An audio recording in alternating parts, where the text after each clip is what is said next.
Hey everyone, welcome. Sideline Brief Podcast, episode 231. A lot to talk about today. We got one of the last playoff seeding matchups to talk about. We got the 2 versus 7 in both conferences to preview. 1 versus 8 is still to be determined after. I think the Warriors, they beat the Clippers last night. So we got Warriors versus Phoenix for the 8th seed. And then in the Eastern Conference, we have Magic versus the Hornets for that 8th seed spot to go against the Detroit Pistons. So we might preview those 8 versus 9 matchups as well as the 2 versus 7. So all that being said, guys, stay tuned.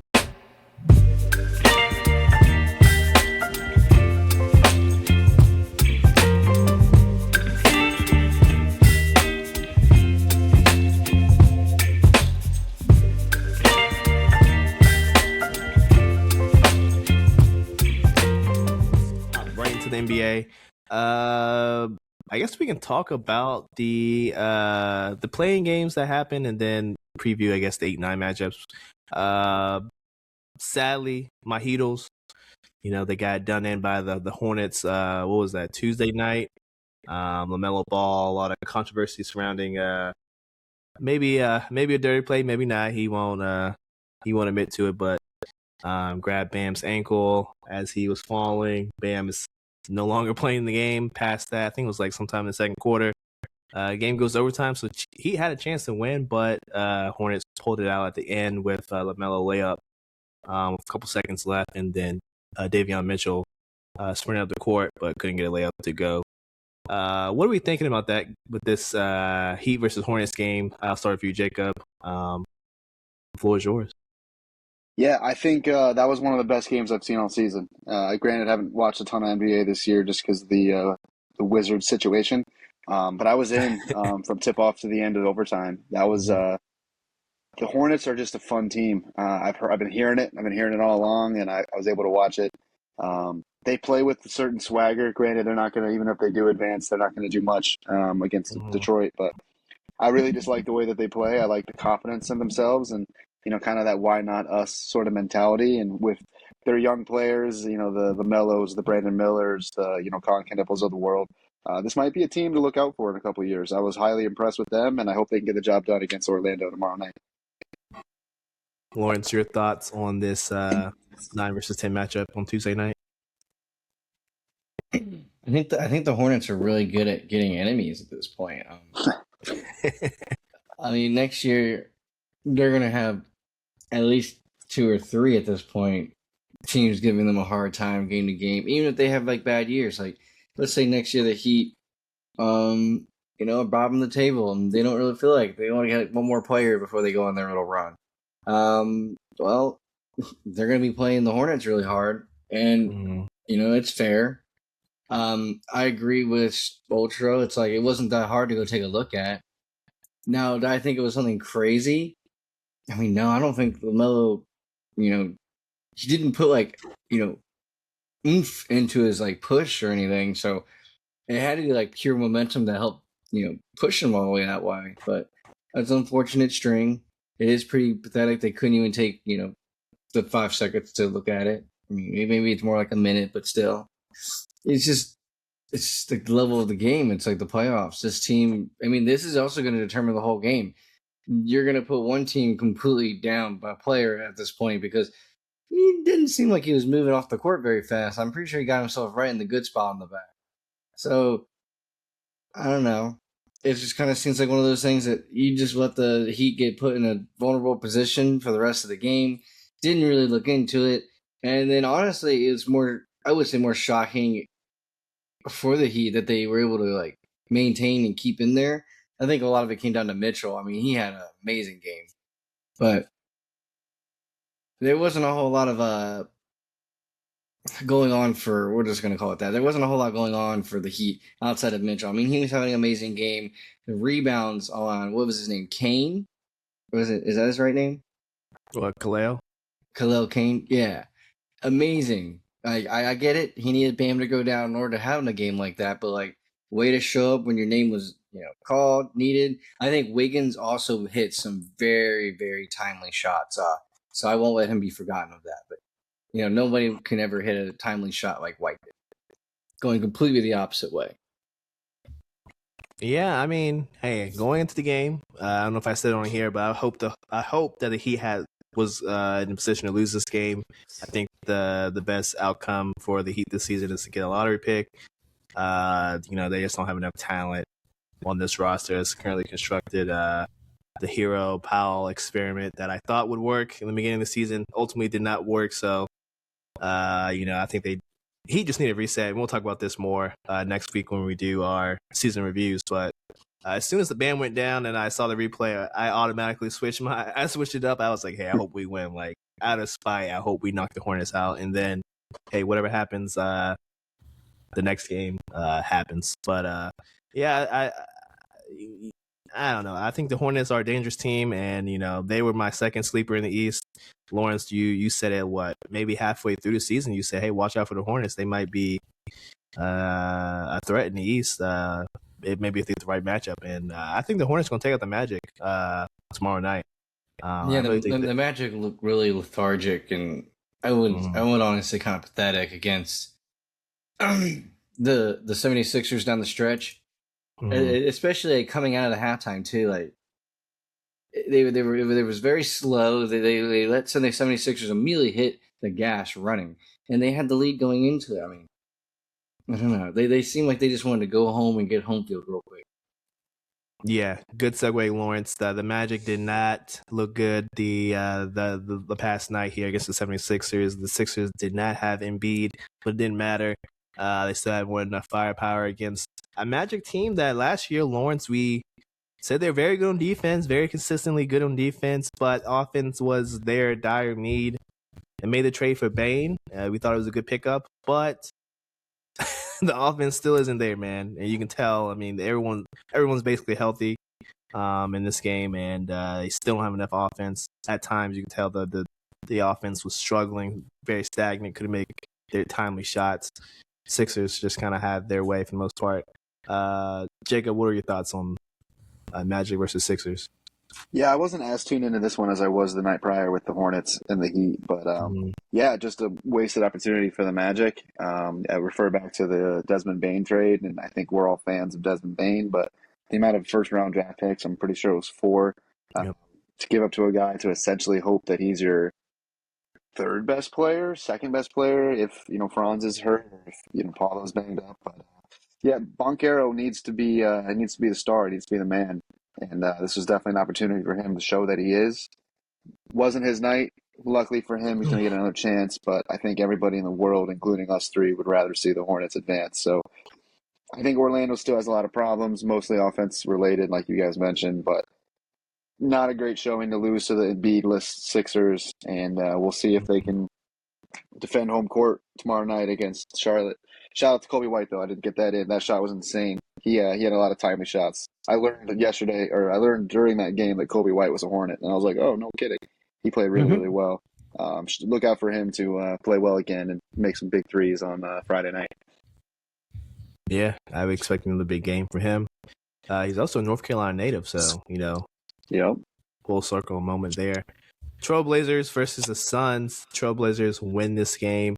Hey, I'm surprised, Trailblazers go from a poverty franchise and make a trade for Drew Holiday, and a champion seemingly changes the culture there. I guess trading for Dame again, or trading for him back, kind of probably sparked the team as well. But he's not playing; he's more of just like a player coach while he recovers from his Achilles. But hey, gotta give Trailblazers credit. They made the playoffs. The Heat didn't, so maybe I have to stop calling them poverty franchise, but.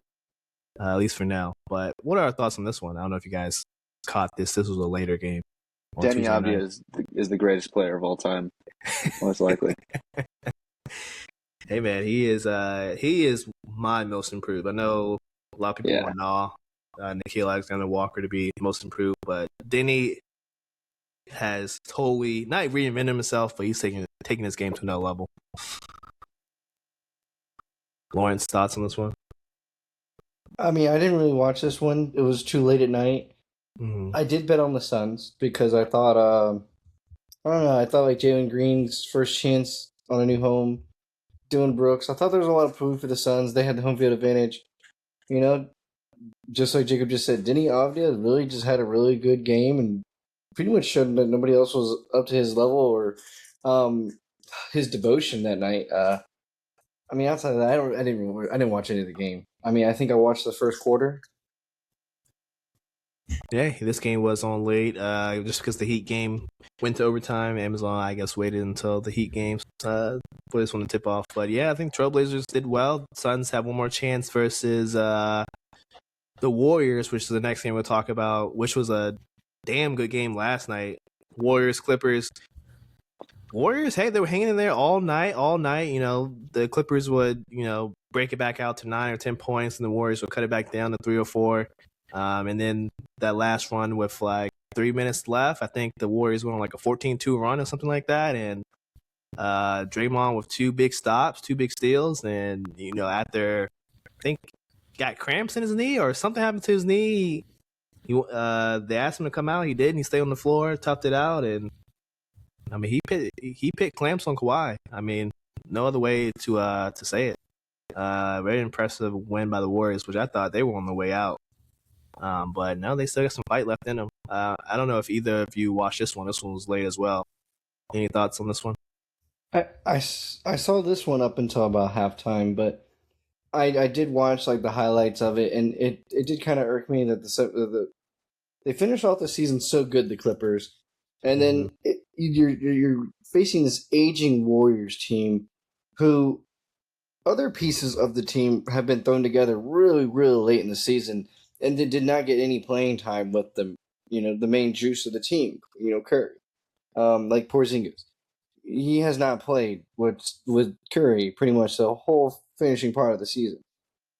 Now, did they play really good enough to win one game? Yeah. I think Draymond, had to make sure that all the Warriors fans knew that he was one of the true kings of that era. Like, as much as we're going to give it to Clay and Curry and Green, and Clay's been gone, and, Clay's not making the playoffs right now. We're still making the playoffs. I'm still the dog out here. I'm making it through cramps. Like, that's all those things that's going through Draymond's head. Yeah, I would agree with you on that one. Jacob, did you watch this hell of a game? I saw the highlights, and especially the ending was absolutely insane. I think one of the cool things with sports that you really can't measure, like obviously momentum is a stat that some nerds and that like statistics will say it's not real, but like us as sports fans know momentum is real. I think having championship caliber or championship experienced players is just a thing that like is unmeasurable. Like it's when Curry and Draymond need to turn it up to those levels that only they know how to, like they can do it. And it's amazing that, even though they're getting older and they're getting banged up, it's still when those boys turn it on, like those guys, no one in the league understands winning better than them. And I honestly think better, like you can throw LeBron in there. I think Curry has a better understanding of what he needs to do to help his team win than anybody in the league. And that's just something that we may never see again, or we may, it might be a while before we see the next guy kind of take that over. It's just special. It's special. I know the Warriors aren't going to, go anywhere. Even if they do beat the Suns, they're going to get matched up with the Thunder. So, I mean, I have no expectations for them. But it was kind of cool just to see like vintage Curry, on one big night, having a huge performance with, he and Draymond, the old brothers going back and asserting their dominance in only a way that we know they can. So it was pretty cool. I'm happy for the Warriors. But unfortunately, the winner and the loser of that game is going to be screwed based on the situation. The Suns don't have their pick. Whoever wins has to play the Thunder. So, but it was a fun game. It was a fun highlights. I saw a thing earlier today. I'm interested in you guys' opinions. It was basically like, I wonder if Kawhi regrets leaving Toronto to go to the Clippers. And it's like, think about how different that league was then before all that happened. He might have been better off staying over there in Canada. Yeah, but think about all the money he's having to pay in. Well, I guess he's in California. So California taxes more probably similar. Yeah. Yeah, never mind. I mean, the team did kind of take a little tumble after he left, but the team probably wouldn't have taken that tumble if he had stayed. I mean, you have a great point. Yeah, it's an interesting topic. I mean, if you look at it now, all those guys, you got what, a couple of All-Stars. I think Pascal, obviously, multi-time All-Star. Norman Powell just made an All-Star team. He was, I think, on that Raptors team. Who else? Kawhi, obviously. Fred VanVleet. I don't think he was an All-Star, but turned out to be a, All-Star, like he's on the cusp. Future piece, caliber point guard. So they had the pieces. I don't know, because you got to think about the next year was the COVID year, and then the best teams in the East would have been the Bucks, the Celtics that's when they started on their rise. The Heat, Sixers. Yeah, I don't know. It's tough. It's tough. I do think the real loser in all this is Kawhi and the Clippers. This cements the Clippers will once again lose their pick. This goes to OKC, and it will be a lottery pick with the potential to be in the top 4. So we're just giving the Thunder more ammunition at this point, and I think the Clippers still owe one more pick to the Thunder because of the James Harden trade. So it's the Clippers are the losers, and Kawhi ultimately he's probably getting traded and or suspended because of his circumventing the cap situation allegedly. Well, I think we'll find out the outcome of that pretty soon, probably after the playoffs. I don't think Adam Silver wants to taint the playoffs with whatever punishment he's going to give to the Clippers and or Kawhi. So it's I don't know. It'll be an interesting offseason for the Clippers. I think Kawhi is probably going to be on the move. But enough about the Clippers. We got the 2 seed versus 7 seed in both conferences to cover really quickly here. We got the Sixers. We got the Celtics in the East. I want to say no, they didn't play. Maybe 2 years ago. Didn't 2 years ago they play each other in the playoffs? They had a series recently in the playoffs. It might have been 2 or 3 years ago, but no idea if Joel's going to play. If he did, I might give the Sixers an outside chance just because Celtics aren't really at full strength either. But as currently constructed, I think the Celtics, this might be a walk in the park. Jacob, do you agree with that? Do you have the Celtics winning the series?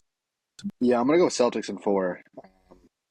Damn. I could see 5 just because Maxey is a beast. Maxey could drop 45 on their heads or something. Yeah. I think in terms of how these two teams are constructed, if Embiid was playing and he was healthy, maybe I'll give him 2 games. I would say Boston in 6, but I think Boston's my team coming out of the East. I'm gonna try to stick with that as we go through the playoffs. But I like Boston. I think that they're a well-oiled machine. Let Brown be your number 1 as Tatum still kind of comes along. Derek White's an absolute beast. They got Vucevic in there now. I love their depth, Pritchard, and I mean they have a lot of guys, and they also have a lot of playoff and championship experience. So I think Boston gets through this relatively easy. 4 games would be kind of bold, but I'd say 5 or less. Lawrence, what do you think? You had the Celtics winning in 4? Well, it was the 2023 series in which you're thinking of when the Celtics won in 7. Mm-hmm. And I don't know. I feel like the 76ers are going to probably get at least 1 at home. I think they're too feisty not to. I think the Celtics probably get it in 5 or 6. I think 4 is a little crazy, but if Maxey doesn't show up the first game at home, game 4 is probably going to be a cakewalk. So there are chances in which that happens. Am I saying that this is a very exciting series? No, I think the long problem the 76ers will always face is the fact that Embiid's never there when you need him or as you need him. And then I don't know. Do I think Kelly Oubre is going to make some make some changes to the game to give them like this all-star chance? I mean, we've seen Kelly Oubre over the years. Like he's not covering any gap to help Maxey out. And I know there's Edgecombe and Paul George, but I don't know. I've been saying it for a while. Oubre's been on this team just kind of just putting up baskets, left and right, and never playing any defense. And then you kind of get stuck in these little ruts, the 76ers, in which they send a certain lineup out there, and if there's no points going on the board, then they're just allowing all the points. And the Celtics, just like Jacob said, I probably think it's going to be 5. Just because there's too many players on the Celtics to just minimize the few for the 76ers. Yeah, I'm about to agree. Celtics in 5, maybe 6. The Sixers get hot in an extra game. The Sixers without Embiid don't have a chance. I think it says Embiid is projected to come back the 24th, but who's to say how he feels after his appendicitis surgery? Earlier this week or late last week? So not sure how that's going to affect him, and don't know if he's going to be on minutes restriction. Too much uncertainty to say for certain if he's going to be really effective. But yeah, Celtics should be a cakewalk. Should be a good series to prep for. Probably the only team that can beat them in the East, and that'll be the New York Knicks. Next, go ahead. No, I agree. No, I completely agree with that. It was well said. Next up, we got Spurs and we have the Trailblazers. Honestly, I think another cakewalk here. Spurs are playing well, just about as well as any team in the West. Honestly, the whole NBA. I think the Thunder, Spurs, Nuggets have a real good shot to win it all here. But Spurs, Wemby, Castle, Harper. Who else? I mean, Keldon Johnson, they got a squad, man. And the Trailblazers, they're young guns. They just got there for the first time in forever, or at least this iteration of the Trailblazers. The last time I think they were in the playoffs was, Dame and CJ, their last year together. So this new iteration, they honestly playing with house money, like we said last episode. This team is playing with house money, but they got another young gun squad in the Spurs who they're hungry. They're hungry, man. They want to get to the finals and show what they're made of. So I'll start with you first, Jacob. Who do you have winning this series? How many games? I got the Spurs. I think the series goes to 6 or 7. Oh, okay. I think Portland, and I think you said it best, and I'm going to say, we might say it with a couple of these teams, house money. Portland's got nothing to lose. The fact that they made it to the playoffs, it's a great win for them. The fact that Denny broke out, great for them. Lillard's coming back next year. They're in a really good spot compared to where they've been in the last couple of years. So I think that the Spurs might kind of overlook them, knowing that they got bigger fish to fry down the line. That being said, San Antonio is definitely the better team. They got better players and they got more of them. But there's just something about when you're able to play free and kind of have that chip on your shoulder. We don't really care. Let's give them everything we have. I'll be safe and say I'll take San Antonio in 6. Okay. I see you. Lawrence, how do you feel about this series? Who do you have in how many games? I was kind of on the other side because I thought this series was going to show how truly dominant Wemby is because I don't believe there's a true big that can really go toe for toe with Wemby in the series. I don't know who is the big for the Portland Trailblazers to have to do that fight. Clinigan. They got a bunch. They got a bunch to choose from. Clinigan, Time Lord, the guy they drafted, Yang Hassan. I mean, maybe. I don't know. I think that this series is going to show you how good and dominant Wemby can be. I think it's also going to start shining a light on De'Aaron Fox as well. Because although season with the Kings, not a whole lot of playoff series. I think that could be a kryptonite for him too. Because we're talking about how good this San Antonio is. But you also have the leader, even though he might not be captain leader. He's technically still the point guard, so he's the main man with the ball. With minimal, I think it's maybe 2 playoff series with the Kings? With minimal playoff experience. So he's got the same playoff experience as some of these Portland guys. Hey, and so does Wemby. So, true. I mean, they're both young. One's just technically better. Yeah, I'm with you, Lawrence. I got the Spurs winning in probably 5. I don't think the Portland have enough to compete in this one. I think just playing with house money, they might get hot one game and shoot lights out, and Spurs just they'll just sit back and say, hey, it's just not our night, and then that's a very Spurs-esque thing to do, right? If they're getting blown out, hey, they might just sit their starters and say, hey, we'll come back next game and then we'll take care of business. So I think that's what's probably going to happen here. Trailblazers, Denny, Clinnigan, Drew, they just might get hot from 3 or something and just put them away really early, and Spurs just might wave the white flag. And that'll be the one game that the Trailblazers win, which is, hey, that's some playoff experience for them. Then they can continue to build on that. Going into the offseason, maybe they can make some moves to improve the roster here. But, yeah, I think the Spurs are really focused on who they have next round, which is, either the Nuggets or the Timberwolves, who I think are two teams that could probably take out the Spurs. So I think that's what they're looking forward to. I got the Spurs in 5. We still have the 1 versus 8 matchup. We'll probably preview that next week, but in the East is either going to be the Magic or the Hornets, and then in the West it'll either be the Suns or the Warriors. So more to come on that. And then also next week, of course, we're going to start the season recap, season reviews of some of these teams, especially the ones that lost recently. So I think we'll do the 4 play-in teams that lost, and then we'll kind of just go down the list of teams, probably in worst order of losses. So we'll probably start with like the Wiz and Utah Jazz and teams like that. Why do you have to say the Wiz at the very beginning?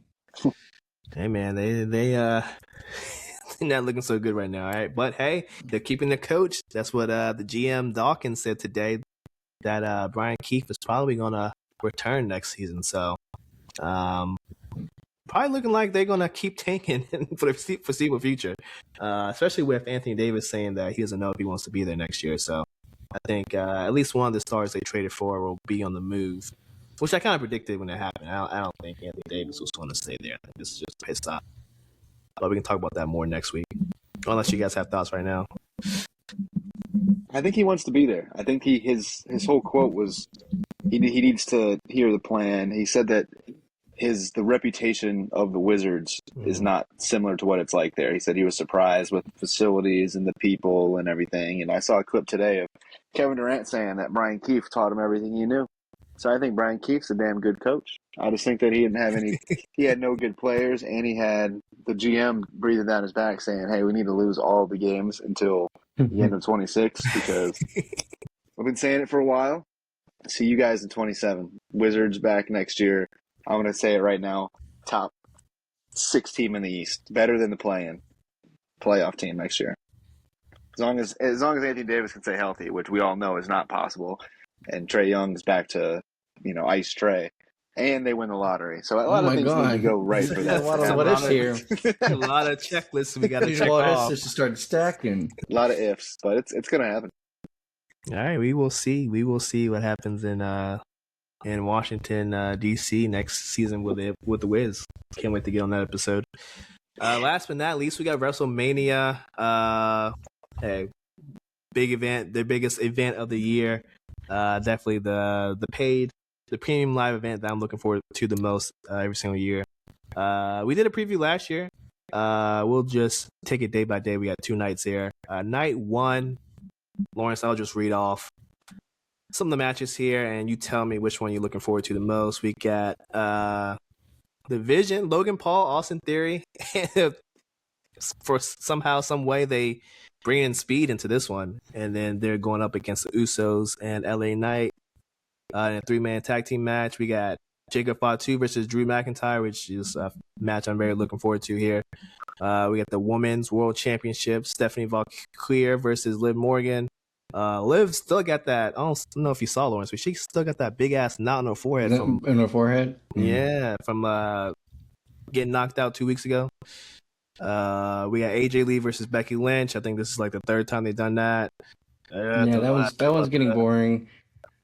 I would say the first night, the best one is unfortunately probably the Logan Paul one. Okay. The Austin Theory, pairing him with Austin Theory and their ability to just do cool things inside the ring. Mm-hmm. And they always seem to know how to run a shtick, just something that they're good at. I would probably say maybe it gets a little bit more juicy with seeing how they're going to make what was her name again? Liv Morgan fight, knowing that she has that big thing on her forehead. But I'm pretty confident they're not giving her the title back anyway. So I'm not. I know that's crazy to say, but like you can kind of just feel they're just trying to build up the new girl who's only had it for like what, call it like a month or two. They're just trying to build up her, title reign. It's kind of too early to already snag it from her, but similar things have happened. Yeah, good point there. I think they're looking towards breaking up Judgment Day. We already seen what's his name, Finn Balor. They kicked him out. Dominic lost his championship. I think they're looking to break that up. So I definitely can see Liv losing, unfortunately. A couple other fights on the card. We got the woman triple threat tag team match. For the belt, Nia Jax, Lash Legends, Charlotte Flair, and Alexa Bliss. They're coming back in tag team action. Oh, actually, no, it was a fatal four-way because they got the Bella Twins, and then they got Bayley versus and Lyra Valkyria. Okay, I don't know if they've done a fatal four-way women's tag team match before. Have they, Lawrence? I don't think so. Never seen that one. Then we got Seth versus Gunther. I know Gunther is one of your guys, Lawrence. I don't know who's going to win this one, but this one should be probably like the second best. I mean, I despise this man, Raquel. Yeah, I don't like him. I think Fatu versus Drew is going to be the best match of the night, but honestly, Seth and Gunther could just because they're both good in the ring. They really don't have a story either, so I definitely could see them being probably they could overtake that as being the best match, but they easily could be the second one. And then the main event, Lawrence, I don't know if you've been following this, but Cody Rhodes versus Randy. I think by itself, you're like, wow, Randy Orton versus Cody Rhodes. I want to see that. But them bringing in Pat and Jelly Roll into this whole feud, and I don't know, man. It's a lot of wild turns, twists and turns with this one. I don't know if you have similar thoughts. I just kind of I don't know. I feel like Jelly Roll has been like over pushed. He's always seemingly in everything. Yeah. And, I mean, he recently made that World Cup song, so I guess he's trying to make like a bounce back from it because, that thing wasn't any good. Yeah, I don't think it was good. But, yeah, I mean, like on paper, like I said, look, it sounds like a great match. And I'm sure like the in-ring stuff will be great, but just like the lead up to it, and then probably whatever surprises they got lined up for us, I'm not looking forward to that. Jacob, I don't know if you have any thoughts on WrestleMania, if you plan on tuning in, but any thoughts on night one? I want to know if Cody Rhodes breaking into the Thunderdome and smashing all that stuff, is that like just part of the shtick, or did like that actually happen, or is that just like, I don't know. So I saw all that and I was like, man, Yeah. like, what a jerk. And then I was like, wait, I don't know, maybe that was, I don't know. Definitely gonna root for my boy Pat and Randy Orton, but no idea. Yeah, so I mean, definitely part of the shtick, but he left Pat's Tower of Papers alone. So I think some things are off limits. Some things are off limits. But he busted up that what's the like glass photo of him and Pat and Randy that they're using for all their merch and stuff. So I don't know. We shall see. I think Randy wins, but I don't know. We'll see what surprises they got. Going on to night two, though, I think honestly the best match out of both nights, Oba versus Brock. Lawrence, I don't know if you agree with me, but the lead up to this has been. This reminds me of like going back a couple years ago, Final Boss Roman Reigns versus Cody Rhodes. Just like you just knew it was going to be a big clash of just awesomeness. This is what I'm getting from Oba versus Brock. I don't know if you've been watching the promos, been watching some of the massacres, but I think this might be the match of both nights.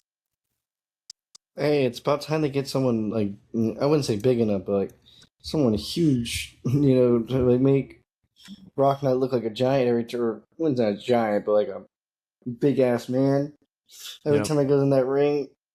I mean, I'm interested to see what the new guys got, but there is a part of me that's every time I watch Brock Lesnar, I am a little Brock Lesnar out over all the years.